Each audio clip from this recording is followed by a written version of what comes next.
Wow, welcome to this episode of the 10-minute, no, it's not the 10-minute okay. Welcome to this episode of Master of One, a slightly different format this week. We've got a bit of a Q&A with ourselves, and we're talking about our journey into Masters and PhD and our hardest parts, the rewarding parts, the learning curves, the next steps, and if you're considering doing postgraduate study, some things to consider, I guess. So here we go. So how do we actually get into Master's study? So I came back into teaching in 2018, and I was really interested in how we could better utilize technology because I'd had like a 4-year break, and in my mind I was going to come back in and they're going to be like robots in the classroom, and there weren't. And so I kind of came from an angle of that was like a specific inquiry that I wanted to follow of like, well, how do we get more technology into our classrooms and why isn't there, and what's kind of around that. And so I went back to the university that I know that I did my undergraduate in like 60 years ago, Victoria, and I enrolled in a master's and haven't looked back. So that was quite like a smooth story. How many years did it take you to do yours? It took me 2 years studying while I was teaching full time. Yeah. Cool. So for me, I was getting really, I was working as a teacher and getting really passionate about upskilling my fellow colleagues in digital technologies. And so I got like some digital technologies units and things like that, and was sort of in charge of doing the PD, and found that I could run sort of PD sessions. And then I was like, well, how do I know if I'm being effective? And then on the horizon was this role that I'm in now around actual PLD facilitation. And I was like, I've been to some really terrible PD, and I want to make sure that when I do my own PD that it's effective. And so what specifically in digital technologies, there wasn't a lot of research out there around digital technologies, PLD, and what makes that effective, because I think it's quite different to kind of abstract concepts of sort of, I don't know, cultural competencies and stuff where it's, you have to unpack it a lot, whereas digital technologies is quite physical and hands-on. So invisible, yeah. And also kind of curriculum content based in some ways. So that really drove me to do it. But also I wanted to, as a young person in the PLD facilitation space and not having taught, having only taught for 6 years, I wanted to kind of have some credit behind my name, being like, I actually think I know what I'm talking about. So that was a big push for me too, was the kind of qualification and the credit that would kind of put behind my name as well. I think for me as well, if I'm honest, like I wanted a master's degree, and that probably pushed me for like the first 6 months. So, and we'll probably get into it more as we start talking, but certainly that was like, it did work for a certain period of time, but I don't think that would actually sustain you through to the end of a degree, just wanting a piece of paper to put on the wall, or wanting, especially if you go into PhD. Yeah. Like if you just want to be a doctor, 6 years isn't worth that. No.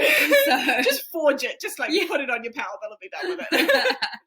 So for me, it actually took me 4 years part-time while I was working full-time, and I changed schools twice and changed into this PLD facilitation job.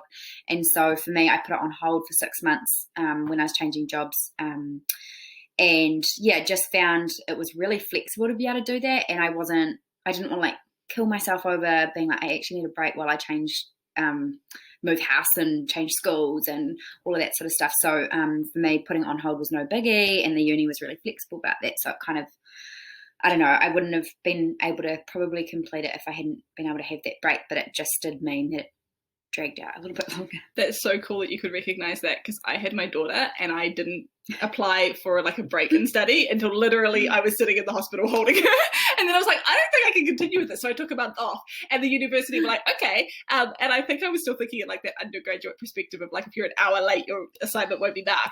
It's not like that in postgrad school at all. No way. I guess the thing with a master's is like, what's great about postgrad and undergrad is like, it's so set out. Like it's like, this is what we're doing this semester, whatever, you're going to hand in X, Y, and Z on these dates. Here's all your assignments. Masters is like, here's 3 years. Work, like what does get it done. Yeah.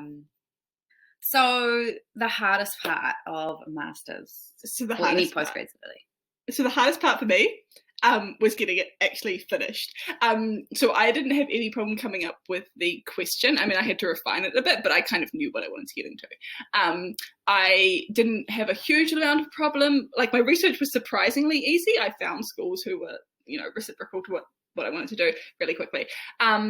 and then you write it up, and I kind of had a first draft, but actually getting it like to a point where it was able to be submitted, where there weren't like gaping errors, and all the chapters were good. I was slightly kind of blindsided by the fact that my thesis was due during lockdown, and while my child was teething. But so that was, to me, actually getting over the line was the hardest part. And I think for the grace of having a very, very understanding supervisor, I made it. How about you? The hardest part I found was the self-guided kind of part of it. Like, your supervisor's there to help, but I honestly felt like I was wearing a blindfold the whole time. And now that I look, in hindsight, I can look back at like what a research process is. I think it would be 10 times easier, because I'd know the kind of format, I'd know what methodology means, like I'd know the vocab and all of the ways to kind of access that piece of work. My ethics got denied like 6 times, and I was almost about to give up. I was like, well, because ethics basically is where you get permission to be able to survey people. So like, we weren't taking any blood samples. For me, there was no children involved. There's no animals involved. I literally just wanted to ask people questions, and to think that I had to resubmit, to get through this red tape about 6 times just did my absolute head in. So that was a really kind of tough part where I really did consider whether this was for me or not. So yeah, skinny one. And I know that there's some master's programs out there in the Mind Lab and stuff where maybe it's not, I don't want to say it's not as rigorous, but I think the ethics is kind of a blanket ethics for your project. So we both did quite, I guess, traditional theses. Theses. You really have to comment below what the plural of thesis is. What is the plural? Ethics. I'd blanked that out of my mind. And I think with ethics, you're right with the whole research, kind of how you do your research, but with ethics as well, I didn't realize what they wanted until after I got it approved. And I wonder whether, how would we talk about, like in the classroom, like letting kids find their own way and letting them kind of, swim around a little bit and not kind of going and saving them straight away. That's very much what postgraduate study is, I think. Your supervisor isn't going to give you the exact, no, this is what you need to change to get your ethics approved, because there's learning and you figuring that out for yourself. But it's painful. It is painful. It's like 2 steps forward, 1 step back, with a blindfold on in the dark while you're working full time. I think another hard part for me was that disconnection from anywhere. So like in my whole 4 years, I never actually met my supervisor face to face. So it was always Zoom or voice calls or video recordings, things like that. And I never met with any other I guess, people that were doing their masters. And so it was actually a bit lonely and isolating in that sense. But I guess for some people, it's like you can just do your own thing and you don't have to consult with anyone or go up to Auckland and meet anyone and stuff. So that's something to take into consideration. It's very solo. Yeah, I think especially if you're doing it by distance, but even if you're on a campus, I would imagine as a kind of a part-time student, I think it's something I'm more cognizant of now. You really have to aggressively seek out those kind of networking or the extra kind of practical sessions that the university might offer. They don't necessarily come to you so much, but that is a part of what you're paying for and a part of what your work is around. So it's probably worth doing. Yeah, like right at the end when my thesis was like 2 weeks out from being due, I contacted the the student help, whatever it was, and she just gave me some feedback on one of my chapters, and oh my gosh, why hadn't I done that earlier? It's like asking for help is just something we don't do well, and I think they don't tell you, there's these amazing things that you can do, so make sure you do seek out that help and see what you're kind of eligible for, I guess. For sure, and do it early. Yeah. What do you think was like the biggest reward? Just choose one. Too many to choose from. I think the biggest reward, and it sounds a bit cheesy, but was actually like the commitment that I'd kept to myself and that I'd actually done it. I know that sounds a bit sad, but it was like once I'd completed it, I remember starting it and being like, God, am I good enough to do a master's? Like, do I have the academic ability to do major imposter syndrome? Like, can I really do anything I want? And doing it, and to be fair, like getting quite a cool mark was just like, holy shit, maybe I am quite good at this stuff, and feeling like that confidence in myself to be like, I can kind of tackle anything. And it wasn't just a short thing. It wasn't like, oh, I can commit to something for a week and get it done. It was like 4 years of rigorous 30,000 word essay, just heaps. So yeah, for me, it was that was probably the most rewarding part.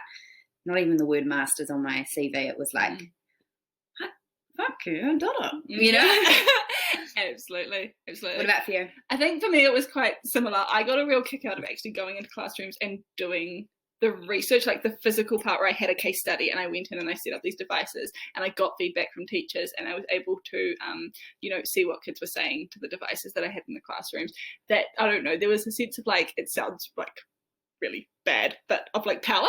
And like I was making a difference in these kids' lives, but then I was able to take that data and possibly, if anybody except for my mum reads my thesis, make it into kind of something that other teachers can pick up on. And there was that sense of, because with academia, the thing is that you're like, the way that people often describe it is you're putting like a grain of sand on the top of a mountain and you're standing on giants to do it. And because of the way that you have to justify and because of the way that your work is peer reviewed, it is quite a small step that you're taking. So I don't want to be like, I invented this brand new thing. But you did feel like you were contributing to your professional kind of knowledge in the most robust way possible, and that gave me a little kind of that's that you're kind of part of something that's a lot bigger, I think, because it's not like you're going to discover necessarily anything new. You're just sort of adding a little bit more to the research. And I think that was the analogy that they gave us when we first started, or when they gave me when I first started this master's, was like, you're standing on an island and you want to put 1 foot off the island and 1 foot on the island, so you're not actually going too far away from what already exists, but you're kind of trying to add something new. And so for me, it was that digital technologies PLD piece. Lots of PLD stuff out there, but just not in digital technologies. No. So giving it kind of a new frame or a new lens. Yeah, a new lens. Sure. And I think kind of being able to say that was enough. Because when I started, I had major imposter syndrome as well. But I also kind of had that moment of like, well, I want to do this grand thing, and and you want to change the world, which of course you do, because there's so much in education that we can all see like that needs to change yesterday. But yeah, to say that like that little grain of sand or that kind of foot I put off the island was enough, and kind of having that satisfaction from that was probably pretty cool. That's awesome. Yeah. Do you have any of these cups? I don't. Number 1 best teacher. Okay, so for us it was like we'd done, it was 4 years lead up to this 2 years, 3 years, 4 years lead up to the end of the masters, and then Laura and I met, and it was like, oh gosh, what if the only people that read our thesis are our mums? Our mums and maybe also like our supervisors as well, right? And like, so is my mum really going to read it? So that was when sort of this whole podcasting thing kicked off for us, and I think what we've learned from that is just that encouragement to find ways that you can share, because it isn't like academic gobbledygook, and like what you've done is worth something. So if you make it into an infographic, or you just condense it down, or make a toolkit that goes with it, or something that people can pick up and use in their classrooms, but also something that just makes it, as you say, kind of breaks down that barrier of being that academic, because even if people want to read your thesis, nobody has time to read like a whole bunch of 30,000 word essays. So the decision to then go a bit further and do a PhD. Yeah. So I've decided to go into a PhD, and Toni has not yet decided to go into a PhD is how I'm going to phrase it. And so I think it's kind of a natural thing. If you do kind of, honestly, even okay-ish, but if you do well in your master's, someone's going to tap you on the shoulder and be like, hey, but it's a huge commitment. And so I think it's probably, we both had kind of maybe the same thought processes, but came to different conclusions. So I don't know if you want to talk about why you decided not yet. I mean, I love the idea of doing it, and I love the fact that, I would have reached the pinnacle of academic education. I think that to think that a master's is level 8 and PhD is level 9 or whatever it is, and to think, I'm in education, and I would love to be able to have reached the pinnacle, but I just don't. I think for me, personal factors come into it. What's your life look like? Can you dedicate, 4 years of that master's was so intense in terms of what I had to give up. And I think that burning the candle at both ends idea and stuff. And I think I can't see myself being that happy in 6 years of of that and where my life's going and what I want to achieve. So for me, currently the decision is not to do it. But I mean, I don't see. I'm working on it.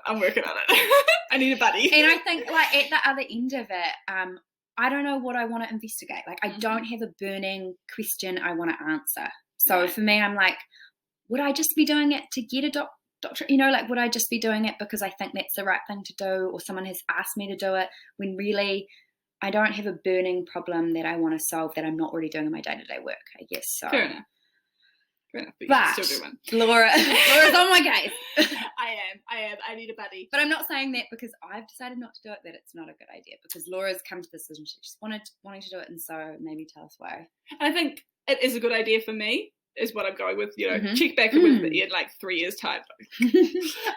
But I think at the moment it is the right decision for me. I don't think it's the right decision for everybody. I don't think it's something that you should just do as like a default because you did well in your masters. Story time. When I was 10 years old, we'd moved house and we were unpacking, and I found my mother's like master's degree certificate. And I was like, well, what's better than a master's degree? And she's like, well, I could have gone on and did my PhD. And I was like, in the way that you do when you're 10 and a brutal person, I was like, I'm going to do a PhD and then I'll be smarter than you. And like, doing a PhD does not prove that I'm smarter than anyone. It proves that in this one specific field, again, that I've made like an original contribution to the knowledge that exists. Yeah.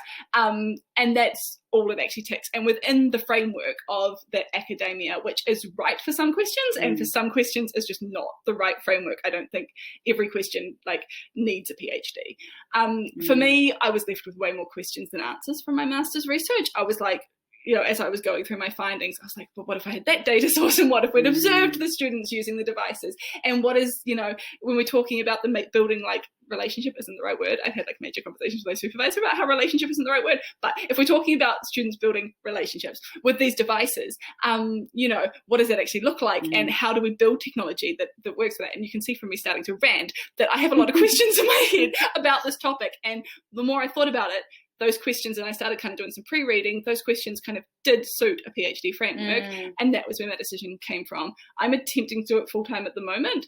I don't know how I'll be able to sustain that, to be completely honest. So I think there are some practical questions that at the moment I've just gone, well, I so badly want this, and I so badly want the answers to the questions that I'm kind of ignoring some of the practicalities. So maybe don't do that. But yeah, I think we've probably both come to valid.